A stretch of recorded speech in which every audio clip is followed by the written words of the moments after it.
first grade. I'm back to read another book. I've had such a hard time trying to figure out what book to read next. We have so many great series in second grade, so I decided to kind of take it back old school. This might be a book that you've already read or had it read to you, but I think it's good to go back and reintroduce this series of books since we have a lot of them in second grade. And they're all really good books, really funny stories. It's the Junie B. Jones series.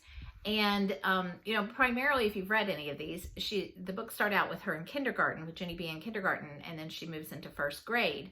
I know the character is younger than most of you, but the books are a little bit harder, and they are all chapter books.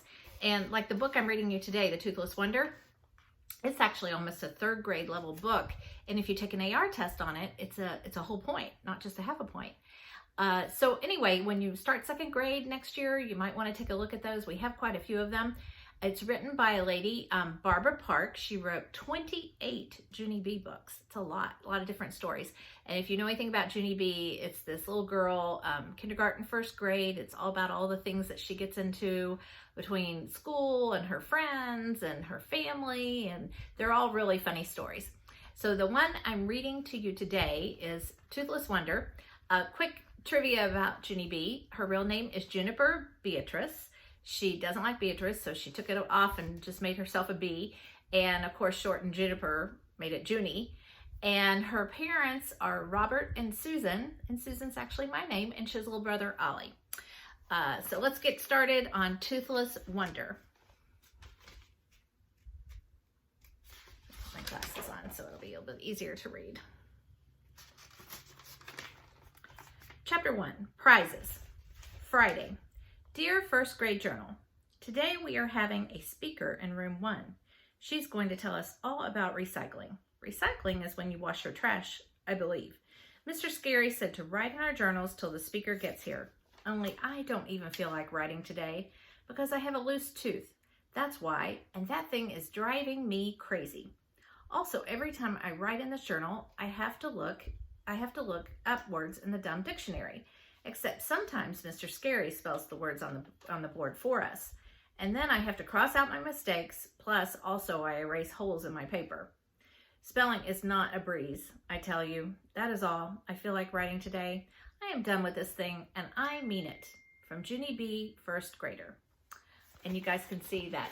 It's just like when you guys have to write in a journal. We write in journals in second grade too. I think you guys write in them in first grade if I'm not mistaken. I put down my pencil and I opened my mouth. Then I reached in my finger and I wiggled my tooth. That thing has been loose for a very long time. Only no matter how hard I wiggle it, it still won't come out. I pulled on it a teensy bit. Ow, that hurt, you dumb bunny tooth, I said. May turned her head and looked at me. May sits next to me in room 1. She is not a pleasure. You shouldn't say dumb bunny, Junie Jones, she said. Dumb bunny is not a nice word. I raised my eyebrows at her. Oh, really? I said. Well, thank you for telling me that, dumb bunny, May. Just then, May's face got puffy and red.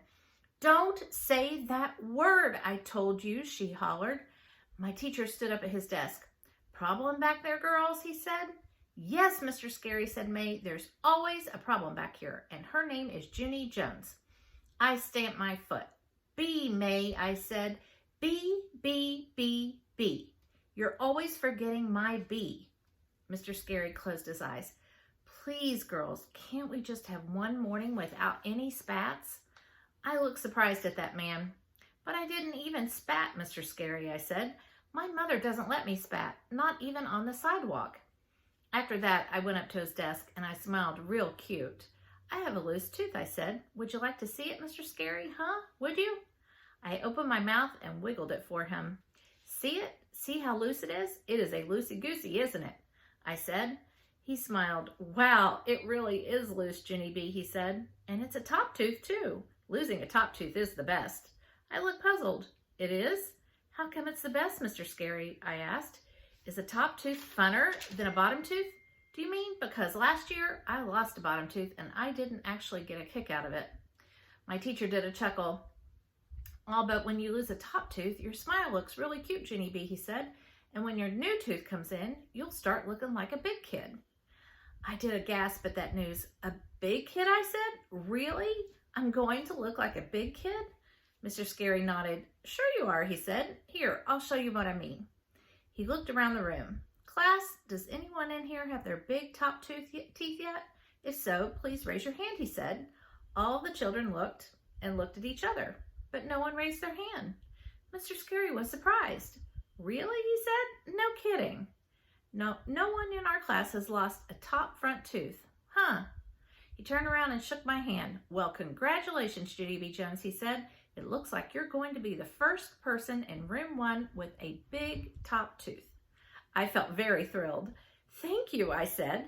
Then I skipped back to my seat and I sat down real proud. May did a huffy breath at me.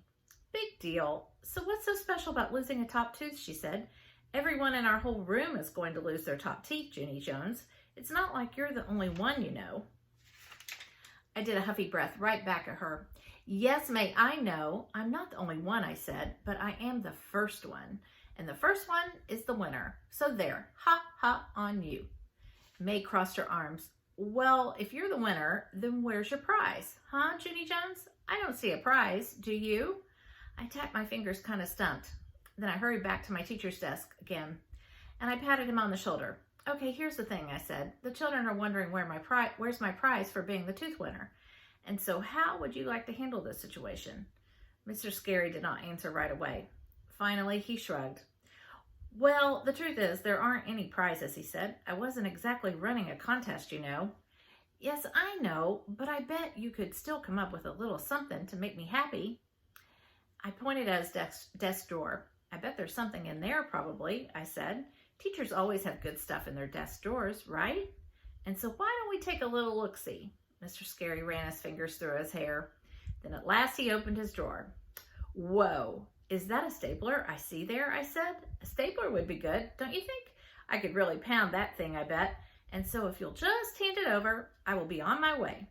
Mr. Scary shook his head. No, Junie B., he said, no stapler. I looked some more. Hey, hold the phone, I said. Is that Tums I'm looking at? I leaned closer. Yes, it is Tums, Mr. Scary. You've got Tums just like my Grandpa Miller. And so I bet you suffer from gas and bloating. Am I correct? Mr. Scary quick closed the door. Then he went to the supply closet and he got out a piece of shiny silver paper and he scribbled a star.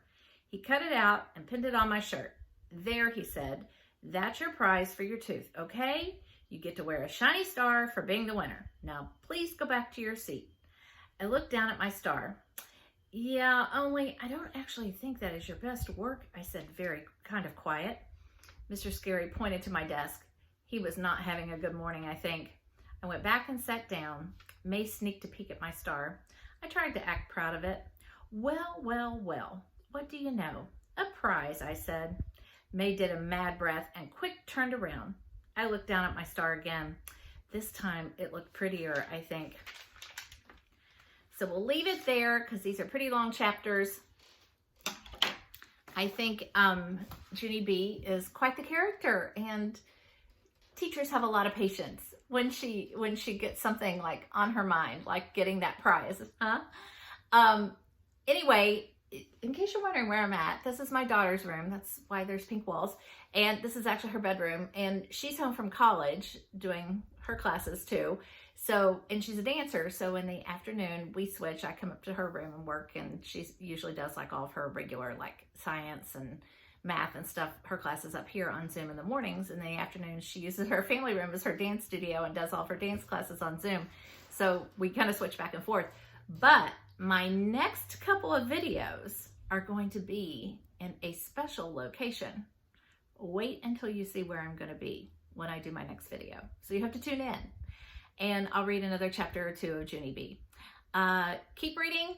Have a great day, and I'll see you in our next video. Bye.